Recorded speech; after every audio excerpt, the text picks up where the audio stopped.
What up, y'all? Back here, a new damn video. Give me a second. Jesus Christ. What am I going to say? You get what I mean? What the fuck am I going to say? This team is sorry, trash, weak. There ain't nothing about it. I'll tell you a plus side of this game is I thought they quit real early. I thought they just quit, just gave up, I thought. And then they actually started fighting towards the end, trying to come back. Wentz had a bad performance, I will say. Bad day for him. He had a really rookie-type day. 3 interceptions. But you had no Jordan Matthews, no Ryan Matthews. Once again, your tackle's missing. You had Paul Turner out there. Paul Turner, Treggs, and DGB. Then DGB gets hurt. You got Trey. It was a mess. A mess from the start to beginning. Penalties out the ass. See what we did when we started out 3-0. We were dominant. What did we do? We had the least amount of penalties in the NFL. We had the least amount of turnovers and time possession. After that Lions game, we went away from all that. We were penalized like hell. We had 15 penalties in one game against the Lions.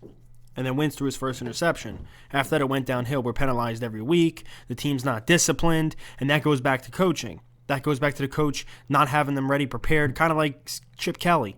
Okay, he can call plays, he can do this, but the team was always flagged, always penalized. They weren't prepared, they weren't disciplined.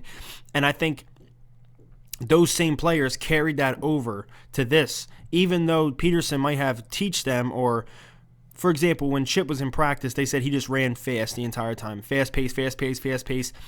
And like Ray Dillinger said, he's like, I'll go to the practice and a safety will be sitting there and he'll be lined up wrong. They wouldn't blow the whistle and correct him on it. Like right there and say, look, you need to fix your footwork, or that's an offsides. Not a safety, but whatever. He just went fast, and then later on would correct them over watching tape. That doesn't work, because if you're not going to correct them on the spot in front of everyone else, put them in the fucking in the fryer, put them in the heater. You know what happens then? Wait 1 second. Okay. As I was going to say, if you don't correct them right away, then it becomes where, okay, we're going to watch the film. Okay, yeah, I'll fix that. But you don't fix it. It's a mental error. Don't fix. Now, Peterson did the opposite. He did the old school football where someone messes up, you blow a whistle, you grab them, pull them aside and say, look, you effed up on that false start. You were lined up wrong, blah, blah, blah, a bad pass. But this team still has the mental errors from what Chip Kelly did. I feel bad. Well, not feel bad. I mean, Peterson, he had some effed up calls. I think we ran the ball, 15 times, passed it 60. I don't give a shit what quarterback you have. Any quarterback you can have. They pass the ball 60 times, they're going to throw some interceptions. It's also a statistical fact that if you throw the ball 50 plus times, you lose. Only a certain amount of quarterbacks have done it. Brady did it in the Super Bowl. He threw the ball 54 times. The only guy to win a Super Bowl throwing the ball that many times. And he threw 2 picks. But I'm just saying, it's statistical facts. You can look it up yourself. Any quarterback who has threw the ball 50 plus times, there's a 10% chance of winning. So he threw it 60, but I know we got down early because the defense is goddamn horrible, okay? And Jim Schwartz, I still think he's a good defensive coordinator, but I don't know what's going on. If we need corners or if the scheme is wrong or what's going on. But everything is just in shambles. And, I feel bad. Well, I wouldn't say I feel bad because Peterson hasn't been that good of a coach. Either has Schwartz and either has, Howie as a GM. But I feel bad for them because Chip Kelly came in here, became general manager, and tore this team to shreds. He tore it to the dumpster. And now this team is a dumpster fire, okay?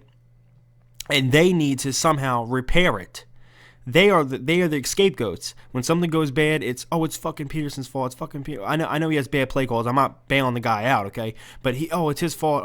It's this guy's fault. This damn team was a dumpster fire with no talent on it. And the elite talent we did have, we paid them, and they ain't showing the fuck up. And you know what? It's just messed up. You get what I mean? There's a lot of issues with this team, and I'm not going to give up on Peterson just yet. I seen Andy Reid go 5-11 his first year. Horrible team, inherit a horrible team, and then turn that team around. So I'm definitely not calling for the guy to get fucking fired. I mean, he hasn't been that good, but people are calling for him to get fired. You guys are ridiculous, really. How the hell are you going to fire a coach after 1 year? That's some Cleveland Brown shit. If Chip Kelly is getting another year with the 49ers and he's 1-11 and we're only 5-7, no way you should fire a dude that's 5-7, probably gonna end up 9-7 or whatever the hell the record was gonna be at the end of the day. I don't know if we're gonna win another game, okay? Just to be honest with you. But now it's just focused on the offseason. Let's get these weapons, man. I'll tell you, Paul Turner, I like him a lot. Paul Turner, what do you have, 80 yards, 5 catches, something like that. He had a really good day. I like his heart. He kept fighting. He kept trying to get the ball. Also, shout out to Aguilar. He had 2 or 3 big-time catches for the fourth down. He's starting to turn the corner. But back to what I was trying to say. This team has so much issues and so many things wrong that need to get fixed. We need to get the O-line established. And we need to definitely get some receivers in here, as you guys know. Probably a running back, because we need to take the formula like the Steelers do, like the Dallas does. All these championship teams or all these Super Bowl contenders or whatever in history. What they do? They have balance of running the ball, then throwing it, running the ball, throwing it. You know what I'm saying? You see it with Dak. All he has to do is dink and dunk because he has Elliott to hand the ball to. He's only throwing the ball 25 times a game. That's why he's barely getting intercepted. It's like Nick Foles with his first year with LaShawn McCoy. LaShawn McCoy was the heart and soul of that offense. All Nick Foles had to do was pass the ball 20 times a game, don't make mistakes, and we win. And his record, what do you have, 27 touchdowns and 2 picks? Now, the next year, Shady played bad. What happened? We made Foles pass the ball 50 times a game, 60 times a game. He was throwing picks left and damn right. And that's what happens. I'm just saying that, I'm just, you know what I mean? I'm just telling you how it is. But we got to get a lot of shit fixed. And as I said before, we blame coaches. We blamed Andy, who's balling out with the Chiefs. He ain't going to win a Super Bowl, though. I'll tell you that right now. I've seen this story way too many times with that guy. Respect to him, though, top coach. We blamed Andy. We blamed Chip. And now we're blaming Peterson. We blamed 5, 10, 15, I don't know how many damn coordinators, okay? There comes a point in time where you take a look and you take a look at the players. It's time you start blaming players. The guys who have been here since Andy Reid, who's Fletcher Cox, Malcolm Jenkins, Michael Kendricks, Fletcher Cox, Brandon Graham. These guys who have been here, even Jason Peters, Jason Kelsey, they need to get blamed. Because at the end of the day, there's no way you go through 3 coaches since 2012 and it's all the coach's fault. That's not the case, and it shouldn't be that way. But it always is. And you need to look at, well, it can't be. We went through 3 coaches since 2012. Maybe it's the players' fault. Maybe they quit. Maybe they give up too early. Maybe they get paid and they don't show the fuck up. But it needs to get fixed quick. We need to see the heart of these players because this team is heartless. Heartless sacks is shit like I told you. I'll tell you what, if I was a coach of this team, a lot of these people would be getting cut. I think Fletcher Cox should stay. He's a top defensive tackle. But I probably would have traded him if I was a coach because I would have been so sick and tired of him and all these other motherfuckers who've been here and nothing has been successful. And now that's just me being honest. I wouldn't do it, though, but you get where I'm coming at. We need to see what's up with this team, what our identity is. Wentz, as I said, needs to work on his mechanics this offseason. We need to get him weapons because he's been up and down. He's been a rookie quarterback since that thing, and you got to give him blame. He had a bad game, and but what can I say? And people on Twitter, they bash people. They bash him. Wow, 1 second. Virgil Green. There you go.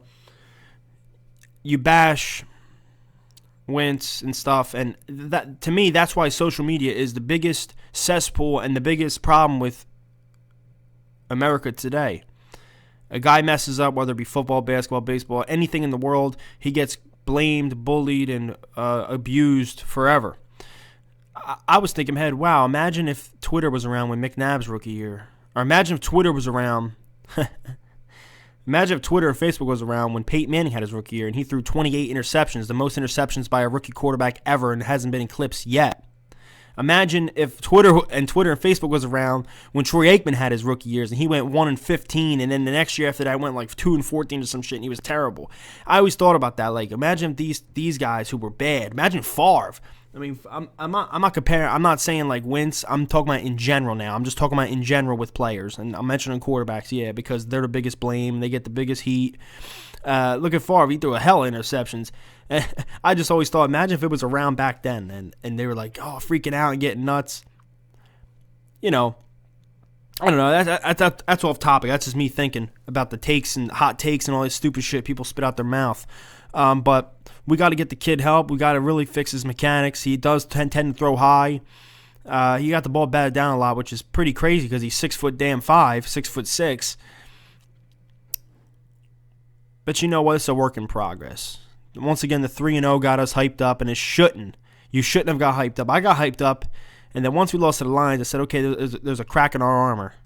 You know what I mean? There's a crack in our armor, a crack in our tint. You know what I mean? And people are seeing it. So, and I knew it right then and there. I was like, no.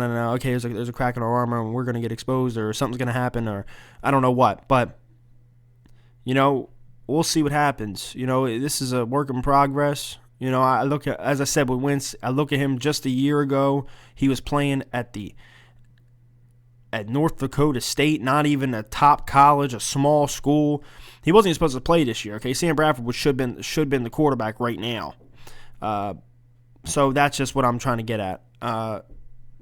This is a fixing thing. He should have sat out this entire year and got tutored and taught and all that stuff. But he got out to a hot start. He still had flaws, and people don't understand that. Even when we won the Steelers game and the Bears game and the Browns game, he looked great. He still had some flaws that people didn't notice because we're winning and because he had these good stats, but people didn't really watch the games. So you get what I'm trying to say.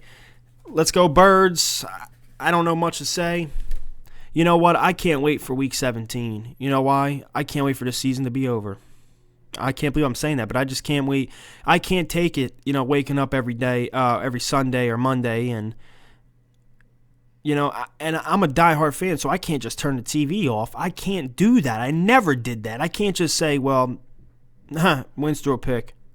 What's his name fumbled? The defense sucks. Flick, turn on Red Zone. Let me worry about my fantasy and my picks that I put money on, the teams I put money on. No, I can't do that. I don't know why. I just can't because I'm a diehard fan. I can't turn off the television. I don't give a shit if they're 1-15. I'm still going to tune in and watch the last game. And that's why I'm saying I can't wait for Week 17 when this whole shit's over, because I can't take it anymore. Waking up on a Sunday and then, you know, just all that shit. You know, and then the team plays bad and hearing all these people's takes and all these people, oh my God, freaking out and crying and not knowing what it is, you know. Because personally, with the people freaking out and crying and stuff, I don't get why you're crying or you're upset. I know you love this team and you hate that they're losing, but this is the fucking facts. The team fucking sucks. You should know it by now. You know what I mean? You should know you have a rookie quarterback, rookie coach. You have all these things against you. But people don't really notice that at all. They notice, oh my God, they freak out and they cry and they scream like little bitches. This is what it is, you know? You know?